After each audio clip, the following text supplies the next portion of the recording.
தமிழர் நலனை பாதுகாத்திட, தமிழ்நாட்டிற்கான உரிமைகளை வென்றிட, சாமானியர்களின் மக்களாட்சியை உருவாக்கிட, மக்கள் தலைவனை மக்களாட்சியில் அமர வைத்திட நமது வாகை சூடும் வரலாறு திரும்புகிறது.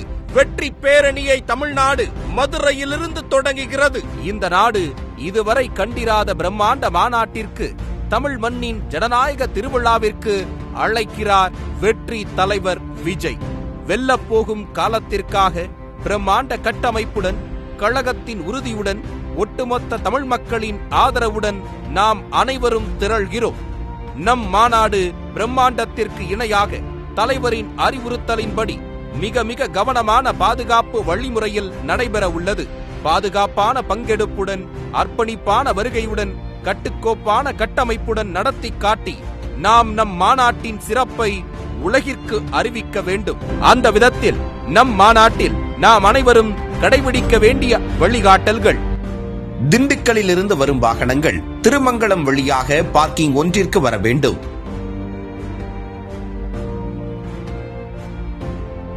தேனியிலிருந்து வரும் வாகனங்கள் திருமங்கலம் வழியாக பார்க்கிங் ஒன்றிற்கு வர வேண்டும்.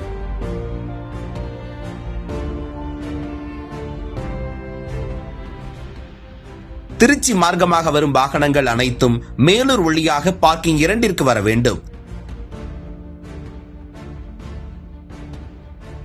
தென்காசியிலிருந்து வரும் வாகனங்கள் விருதுநகர் வழியாக APK 4 வழி சாலை மார்க்கமாக பார்க்கிங் ஒன்றிற்கு வர வேண்டும்.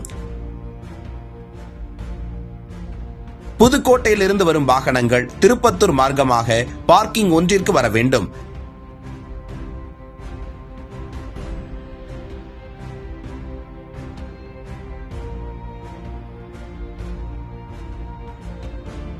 ராமநாதபுரத்திலிருந்து வரும் வாகனங்கள் பார்த்திபனூர் 4 வழி சாலை வழியாக வந்து APK 4 வழி சாலை மார்க்கமாக பார்க்கிங் ஒன்றிற்கு வர வேண்டும்.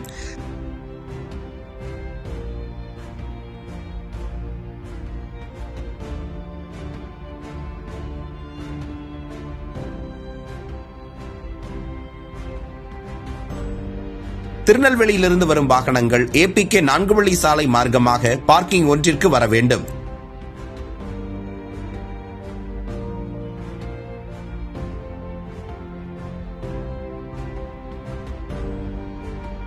நெடுஞ்சாலையிலிருந்து மாநாட்டு பந்தலுக்கு வரும்போது ஒரே திசையில் இருக்கும் 7 நுழைவு வாயில் வழியாக மட்டுமே மாநாட்டு திடலுக்குள் நுழைய வேண்டும்.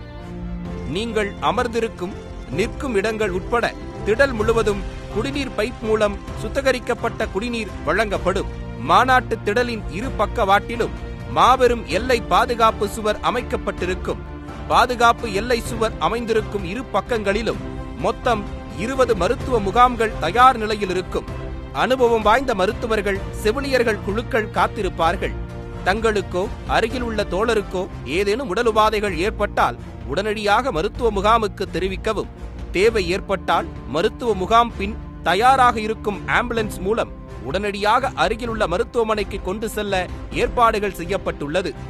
ஆம்புலன்ஸ்கள் செல்ல பிரத்யேக வழித்தடம் இரு பாதுகாப்பு எல்லை சுவர்கள் பக்கமும் இருக்கும். அந்த குறிப்பிட்ட பாதைக்குள் எக்காரணத்தை கொண்டும் நுழையக்கூடாது. ஒவ்வொரு மருத்துவ முகாமிலும் படபடப்பு, மயக்க நிலை போன்றவற்றிற்கு தொடங்கி கார்டியோ, ஆர்த்தோ மற்றும் தெர்மா கேர் போன்ற சிகிச்சைகள் வரை மேற்கொள்ளப்படும். ஒவ்வொரு மருத்துவ முகாமிலும் உங்கள் அவசர தேவைக்காகவும் சந்தேகங்களுக்காகவும் ஒரு உதவி மையம், ஹெல்ப் டெஸ்க் அமைக்கப்பட்டுள்ளது. மாநாட்டு மேடையிலிருந்து 2வது சதுக்கம் மகளிருக்காக பிரத்யேகமாக ஒதுக்கப்பட்டுள்ளது. நாம் எப்போதும் விழிப்புணர்வுடன், எச்சரிக்கையுடன் இருக்கும் விதத்தில் அவசர தேவையை பொறுத்து இருபக்க பாதுகாப்பு எல்லை சுவர்களும் அகற்றப்படும். இந்நிலையில் நாம் கடைபிடிக்க வேண்டிய சில வழிமுறைகளை காண்போம். மாநாட்டு திடலுக்கு முதியவர்கள், கர்ப்பிணி பெண்கள், குழந்தைகள் மற்றும் மாணவ மாணவிகளை அழைத்து வருவதை தவிர்ப்போம். மாநாட்டு வளாகத்திற்குள் தொழில்நுட்ப கேமரா மற்றும் ட்ரோன்கள் உபயோகிக்க அனுமதி இல்லை. பட்டாசுகள் உள்ளிட்ட பொருட்களை மாநாட்டுக்கு கொண்டு வர வேண்டாம். கழக தோழர்கள் இருசக்கர வாகனங்களில் வருவதை தவிர்க்கவும். குடிநீர் குழாய்களை உபயோகப்படுத்தும் போது தண்ணீரை வீணாக்க வேண்டாம். குழாய்களை பாதுகாப்பாக பயன்படுத்த வேண்டும். பாதுகாப்பு கருதி மாநாட்டு திடலுக்குள் அமைக்கப்பட்டுள்ள LED திரைகள், ஒளிபெருக்கிகள் மற்றும் மின்விளக்கு கம்பங்களின் அருகில் செல்வதை முற்றிலும் தவிர்க்க வேண்டும். மாநாட்டிற்கு வருபவர்கள் வாகனங்களில் பாதுகாப்பாக பயணிக்கவும். பயன்படுத்தப்பட்ட பொருட்கள் மற்றும் குடிநீர் பாட்டில்களை அப்புறப்படுத்த திடலுக்குள் உள்ள குப்பை தொட்டிகளை மட்டுமே பயன்படுத்தவும், வழிகாட்டும் அறிவிப்பு பலகைகளை முறையாக பின்பற்றவும், திடலுக்குள் உள்ள தடுப்புகள் மற்றும் தடையரங்களை கடக்க முயற்சிக்க வேண்டாம். பாதுகாப்பு அதிகாரிகளிடம் வாக்குவாதம் ஏதும் செய்யாமல் கண்ணியமான முறையில் உரையாட வேண்டும். மாநாட்டிற்காக ஒதுக்கப்பட்ட நிறுத்தங்களில் மட்டுமே வாகனங்களை நிறுத்த வேண்டும். மாநாட்டு திடலில் போதுமான கழிவறைகள் அமைக்கப்பட்டுள்ளது. நமது கழகத்தின் கண்ணியத்தையும் கட்டுக்கோப்பையும் எப்போதும் போல் காக்கும் விதமாக அமைதியை கடைபிடிக்கவும்.